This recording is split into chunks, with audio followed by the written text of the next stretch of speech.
इस वीडियो में हम बात करेंगे सूट फॉर डिक्लेरेशन की कि सूट फॉर डिक्लेरेशन होता क्या है, कब लगाया जाता है, इसका मतलब क्या होता है। देखिए, सूट फॉर डिक्लेरेशन होता है कि जब आप कोई चीज़ किसी चीज़ को डिक्लेयर कराना चाहते हैं कोर्ट की तरफ से ताकि वो लीगल हो जाए। जैसे ये स्पेसिफिक रिलीफ एक्ट के अंतर्गत सेक्शन 34 और 35 में सूट फॉर डिक्लेरेशन की बात की गई है। देखिए, आप जब सिविल सूट लगाते हैं, ये क्यों लगाते हैं?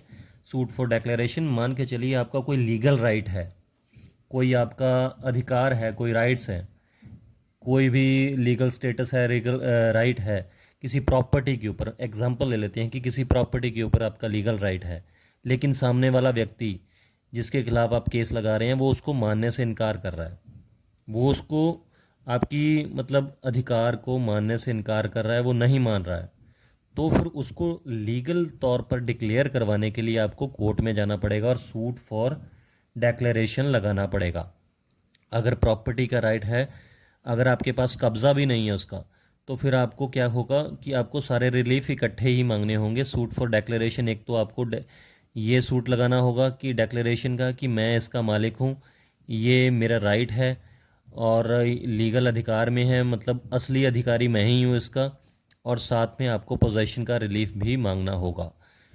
और इसमें एक एग्जांपल दे देता हूँ मैं आपको कि सूट फॉर डिक्लेरेशन और कौन कौन सी मतलब परिस्थितियों में लगाया जाता है। जैसे कि मान के चलिए आपकी डेट ऑफ बर्थ है, किसी डॉक्यूमेंट में कुछ अलग डेट ऑफ बर्थ है और किसी डॉक्यूमेंट में कुछ अलग डेट ऑफ बर्थ है, तो उसको भी लीगल तौर पर एक डेट ऑफ बर्थ डिक्लेयर करवाने के लिए भी आपको क्या करना पड़ेगा कि सूट फॉर डिक्लेरेशन ही लगाना पड़ेगा कोर्ट के अंदर।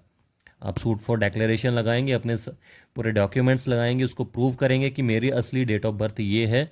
तो उसके बाद आपका जो डिक्री मिल जाती है आपको, आपकी सूट फॉर डिक्लेरेशन की, और आपकी डेट ऑफ बर्थ जो है वो एक लीगल आपको मतलब उसकी डिक्री मिल जाती है। उसके बाद फिर आपकी एक ही डेट ऑफ बर्थ हो जाती है। उसी तरीके से जैसे लॉ के अंदर क्या है कि जब 7 साल तक किसी व्यक्ति का कोई अता पता नहीं होता, वो लापता होता है, कोई उससे मिलता नहीं है, 7 साल तक अगर उस व्यक्ति की कोई मतलब जानकारी ना मिले, तो लॉ क्या कहता है कि उस व्यक्ति को मरा हुआ मान सकते हैं। लेकिन उसकी death certificate, proper death certificate लेने के लिए आपको सूट फॉर डिक्लेरेशन ही लगाना पड़ेगा।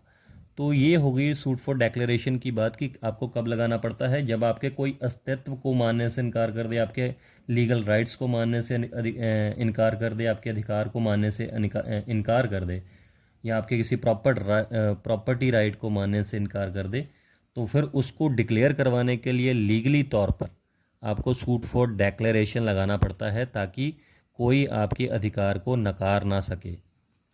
और सेक्शन 34 और 35 जो है, मैंने आपको ऑलरेडी बताया कि ये स्पेसिफिक रिलीफ एक्ट के सेक्शन 34 और 35 में आता है डिक्लेरेशन का सूट।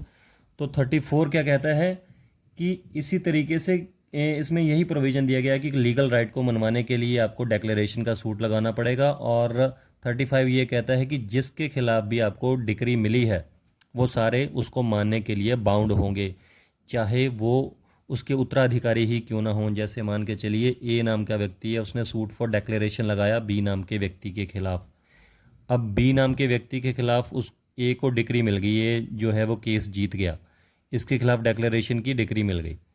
तो बी का जो बेटा है सी, वो भी बाउंड होगा उस उन पूरी उस डिक्री के लिए। वो सी ये नहीं कह सकता कि ये तो सिर्फ बी के खिलाफ ही आई है डिक्री, सी भी बाउंड होगा क्योंकि वो इसका उत्तराधिकारी है, इसका बेटा है। तो सेक्शन 35 ये कहता है। तो उम्मीद करता हूँ क्लियर हो गया होगा आपको कि जो सूट फॉर डिक्लेरेशन है वो अगर आपको कोई प्रॉपर्टी राइट नहीं मिल रहा है, या कोई वैसा कोई आपका लीगल अधिकार जो है वो आपको नहीं मिल रहा है, कोई सामने वाली पार्टी इनकार कर रही है उसको मानने से, तो आप सूट फॉर डिक्लेरेशन लगा सकते हैं। और इसकी एक और ख़ास पॉइंट ये है कि ये कभी भी जनरल पब्लिक के ख़िलाफ़ नहीं लगेगा, सामने वाली कोई इंडिविजुअल आपको पार्टी बनानी पड़ेगी। मतलब जनरल कई बार सिविल सूट ऐसे होते हैं कि उसमें अगर कोई इंडिविजुअल पार्टी ना हो तो जनरल पब्लिक को जो है वो पार्टी बना लिया जाता है, लेकिन जनरल पब्लिक पार्टी नहीं बनेगी, इसमें कोई स्पेसिफिक आपको इंडिविजुअल को पार्टी बनाना पड़ेगा। तो सूट फॉर डिक्लेरेशन मुझे लगता है मैंने सिंपल तरीके से समझाने की आपको कोशिश की है, समझ में आ गया होगा। फिर भी कोई अगर कन्फ्यूजन रह गई हो तो प्लीज़ आप कमेंट करके ज़रूर पूछिएगा, और लॉ से रिलेटेड कोई और भी जानकारी चाहिए तो आप पूछ सकते हैं। नेक्स्ट वीडियो में ऐसे ही जुडिशियल पॉइंट के ऊपर बात करेंगे, बिल्कुल सिंपल तरीके से। तो चैनल को सब्सक्राइब कर लीजिएगा और लाइक कीजिएगा वीडियो को, अगर अच्छी लगी लाइक ज़रूर कीजिएगा और कमेंट भी कीजिएगा। शुक्रिया, धन्यवाद।